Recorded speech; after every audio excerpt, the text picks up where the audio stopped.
the very idea that you did it and you stepped up to the plate, and hopefully you did not block anyone from helping balance out that situation. But Uh-oh.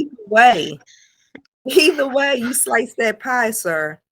It's a balancing act. And if somebody is not missing, if somebody is missing, and then the opposite parties want to point the finger, that sounds dumb. It's the leadership who's pointing the finger at the help and saying, the help, you messed up and you made it wrong and you made it bad.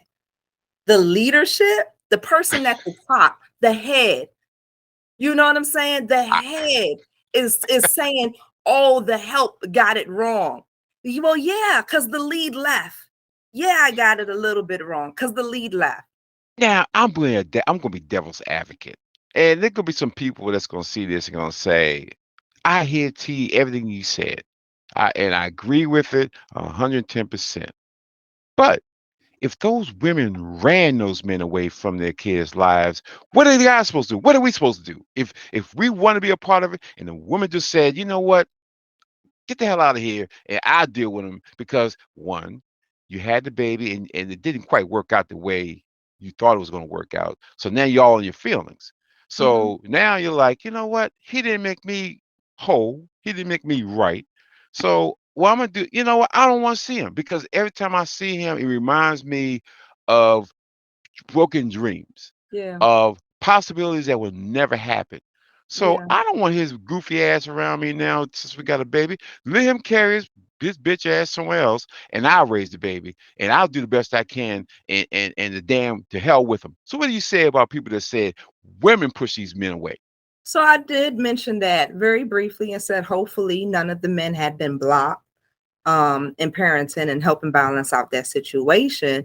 And if they have been blocked, there's a whole system for you to still go through to make sure that your rights are not just kind of shunned. The problem is that when you exercise rights, you then have to show up with the proper responsibilities. And some men don't want to be held accountable to the responsibilities that a child really will require. And when I'm speaking of responsibilities, I'm speaking of child support. So if a Hmm. woman has shunned you and said, you know what, you've broken my heart, you've disrespected me, I don't need nothing from you, I'm so hurt, I'm so torn, you're supposed to be my forever guy, you out here with other women, you out here deceiving me, to hell with you, I can be bad all by myself. She on her ish, right? Hmm. Respectfully speaking, right? But Hmm. you still can go to the courts and say, hold on, I'm gonna do a proper situation, file for proper paternity, file for proper visitations, but you also gonna have to file and put your funds in to have a child support order. Also, I'm assuming. And some men are just like, and as opposed to doing that, doing the proper route, I'm gonna just choose to not, be involved and pretend like it's her fault because she was being, attitudious, all in her feelings. And again, it goes back to you allowing the help to lead a situation. That's still inappropriate. No matter how I rationalize the situation, it still just doesn't make sense to where the lead said, let me sit back on this situation. You're the lead. You can't sit back on the situation. No matter how much I want to flex on my man, right? He'll Hmm. never let me flex the way I'm the lead. And no matter how much I tell my man, oh, your kids not your kids, you're not taking, give me my damn kids, girl. What you talking about? Like, how can I overpower this man? What I'm gonna do when he say, nah, I'm coming to pick up my kids? Don't come in here and get your kids with the kids. It's not gonna go. Like, what type of relationship have you created and fostered? Again, you're the lead here. So I just don't understand. And shit does happen, right? So Hmm. let's say that the scenario actually did play out and you said, you know what, I'm a coward in this situation. I don't really want to be bothered because it's super toxic. She keeping negative energy around the kid. She keeping negative energy around me. I don't want none of that shit because I might snap type of thing. Okay, you let the situation play out over 18 years. Kid grows up, whatever type of way that she created, right? Yeah, Sometimes it's super great. Sometimes it's just not that great at all. You absolutely. you can't go back and be like, oh, you the worst. Like, which one is it? Because there's so many success stories also, because there's so many like situations like this. So we Yeah. can't say that it's just all bad that comes out of these situations. That's bizarre.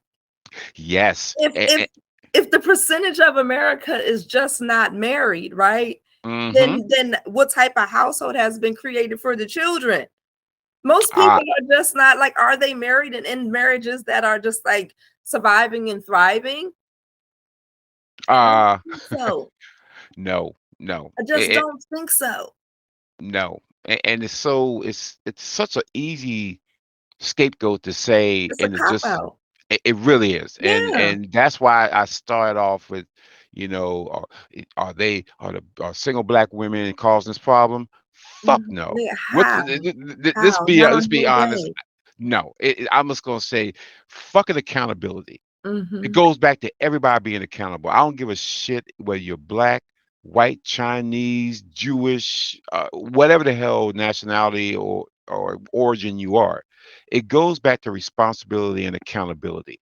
So to say that these five stupid motherfuckers was raised by a single black mama caused them to beat this poor man to death for no reason at all is some stupid ass shit. It's some uh really some shit that you're just trying to push a narrative, which is false. It's a false fucking narrative because, like you Mm-hmm. just said, there's a lot of successful black men out here that are doing very well, and we know right off the top of my head, LeBron James. LeBron James was raised by a single black female, and this young man turned out to be, which of all places, he was in Akron, Ohio, which he could have very easily fell into that same drug scene, gangster scene, that shit that put most of us in prison or in the or either prison or graveyard, one of the two. But he surpassed all that, and he's a Mm-hmm. billionaire from with a Mm-hmm. single black female. I mean, the list is long. Let's keep it real. Huge, huge, Let's just keep it real. fucking Um, long. it's So just, when you just want to talk, just to talk, that's what you say out loud.